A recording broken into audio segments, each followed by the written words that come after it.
चुनाव की भूख में आप इतने ग्रसित हो गए कि आपने इस महामारी की विभीषिका की ओर ध्यान नहीं दिया। जैसे ही रॉ मटेरियल के विषय में कहा गया, न केवल 4,500 करोड़ रुपए, अपितु अजीत डोभाल जी की बातचीत भी हुई फॉरेन में। क्या दिया आपने हिंदुस्तान को? आज मौतें नहीं है आपने, तो ये अपने राजनीति की ऑक्सीजन ढूंढ रहे हैं। जेपी नड्डा की ओर से साफ साफ ये कहा गया कि पूरा का पूरा देश आज महामारी से लड़ रहा है और कांग्रेस पार्टी भ्रम फैलाने का काम कर रही है। क्या है इस पर जवाब आपका? चित्रा जी, देखिए, जेपी नड्डा जी से बोलना चाहता हूं मैं। कांग्रेस पार्टी राजनीति नहीं कर रही, वो जानना चाहती प्रधानमंत्री नरेंद्र मोदी जी की इस महामारी की विभीषिका को लेकर नीति क्या है, ये बताइए। हमने पहले दिन से कहा था कि आपने स्पुतनिक और फाइजर को जब वो वैक्सीन के लिए अप्लाई कर रहे थे, तब आपके सब्जेक्ट एक्सपर्ट ग्रुप की कमेटी ने उनको रिफ्यूज कर दिया 5 फरवरी और 24 फरवरी को।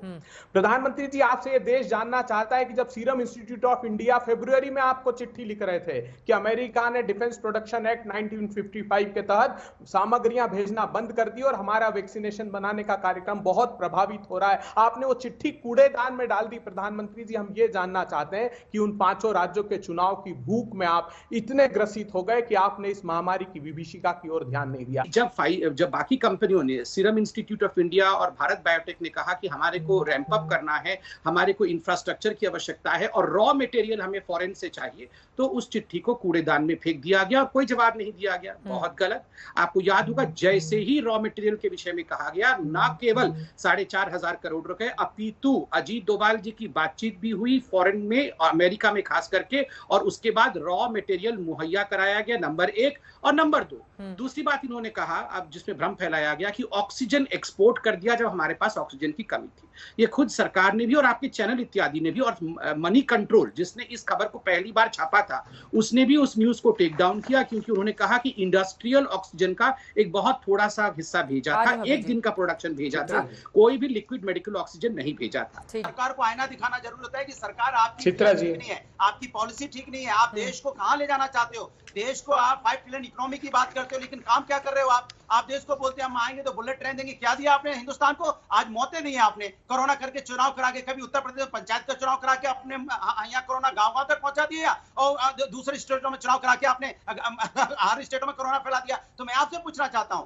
क्या बताइए ना, क्या इस तरह का चुनाव जरूरी था? क्या इस तरह की जो प्रोजेक्ट बन रहे हैं, पार्लियामेंट सदन, ये जो वहां पे इतना भव्य बनाया जा रहा है, इसकी क्या जरूरत थी? मैं पूछना चाहता हूँ। जो कांग्रेस और ये जो अभी हमारे अनुराग भदौरिया जी बोल रहे थे, इन लोगों के जो व्यवहार हैं, जो पत्राचार का माध्यम चल रहा है, चित्रा जी, बड़ा ही निराशाजनक है, लेकिन सरप्राइजिंग नहीं है। आज की डेट में ये अपने राजनीति की ऑक्सीजन ढूंढ रहे हैं।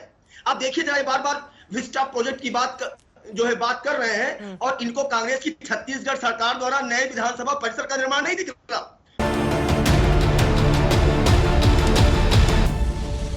जो राज्य आज ये मांग कर रहे हैं कि वैक्सीन कम मिल रही है, वैक्सीन पर्याप्त मात्रा में हमें नहीं मिल रही, वो ज्यादातर गैर बीजेपी शासित या कांग्रेस शासित राज्य हैं।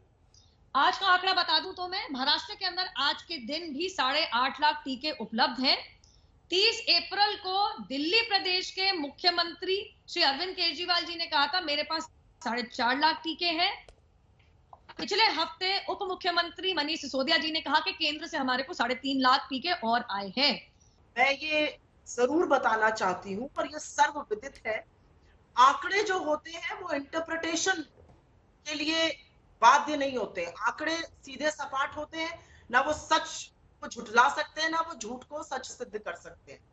आंकड़ों के मुताबिक हमारा वैक्सीनेशन ड्राइव पिछले 1 महीने में 87%, 87% कम हो गया।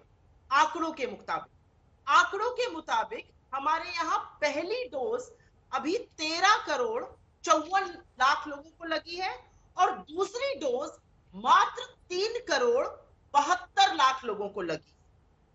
तो हमने अपनी पॉपुलेशन की कुल जनसंख्या के 1.8% को ही अभी वैक्सीनेट किया है, क्योंकि 1 डोज का कोई मतलब नहीं। ये वैक्सीन का जो रोल आउट था सईद भाई, ये नवंबर 2020 के महीने में हो सकता था।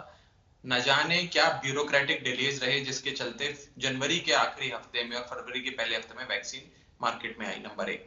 नंबर 2, जब भारत की जनता, जिसने प्रचंड बहुमत से 2 बार देश के प्रधानमंत्री को जिताया, 300 से ज्यादा सांसद इनको दिए, इनकी पहली जिम्मेदारी, दायित्व देश की जनता के प्रति बनता था। मैं ये नहीं कह रहा कि आप अंतर्राष्ट्रीय स्तर पे, अंतर्राष्ट्रीय मंच पे गरीब देशों की मदद ना करें, लेकिन सबसे पहले अपने देशवासियों को सुरक्षा कवच पहनाएं, उनकी जान की रक्षा करें। अगर आज ये 6.5 करोड़ डोज जो एक्सपोर्ट कर दी 84 देशों को केंद्र सरकार ने, अगर वो दिल्ली और मुंबई की कुल आबादी जोड़ लीजिए तो दिल्ली और मुंबई के लोगों को 2 बार यानी कि दोनों डोज इस वैक्सीन की लग जाती और ये सुरक्षा कवच पहन लेते हम लोग।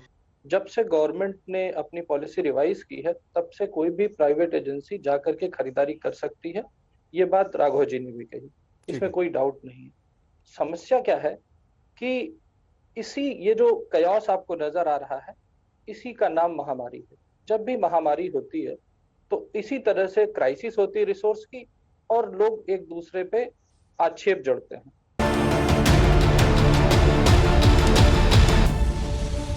कोरोना की दूसरी लहर जबरदस्त, संक्रामक और बहुत खतरनाक है। इसका अटैक इतना भीषण है और इतना तेज है कि संभलने का मौका नहीं मिला। पहले से औसत दर्जे के हमारे स्वास्थ्य ढांचे ने क्यों कोरोना के आगे सरेंडर कर दिया, इसे समझने के लिए कोरोना की लहर को विस्तार से समझने की आवश्यकता है। ये परिस्थिति आपको बताएगी कि ये वक्त एक्स्ट्रा खबरदार रहने का है। सबसे पहले आप 8 मार्च का भारत का नक्शा देखिए। कोरोना के मामलों के आधार पर हमने नक्शे को रंग दिया है। 8 मार्च को 738 में से 599 ऐसे जिले थे जहां हर रोज 10 से भी कम नए केस आ रहे थे। हमने इसे अलग रंग दिया है। देखिए 8 मार्च को संक्रमण के खिलाफ कैसे ग्रीन सिग्नल देश को मिला हुआ था, और ऐसे जिले जहां हर रोज 100 से अधिक नए कोरोना केस आ रहे थे, उनकी संख्या सिर्फ 33 थी। इन्हें हमने लाल रंग से दर्शाया है। लेकिन भारत का नक्शा अगले 2 महीने में लाल होता चला गया। आप 8 अप्रैल के आंकड़े देखिए। 8 अप्रैल को देश के 738 में से 173 जिले ऐसे हो गए जहां हर रोज 100 से ज्यादा नए मामले आ रहे थे, यानी संक्रमण का लाल रंग बढ़ता चला गया। जबकि हर रोज 10 से कम कोरोना मामलों वाले जिलों की संख्या घटकर 204 रह गई।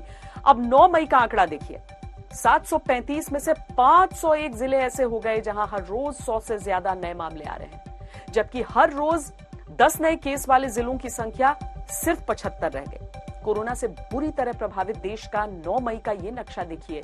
आपको साफ दिखेगा कि उत्तर पूर्व के कुछ इलाकों को छोड़कर करीब करीब पूरा देश कोविड की गिरफ्त में है और 70% भारत हॉटस्पॉट बन चुका है।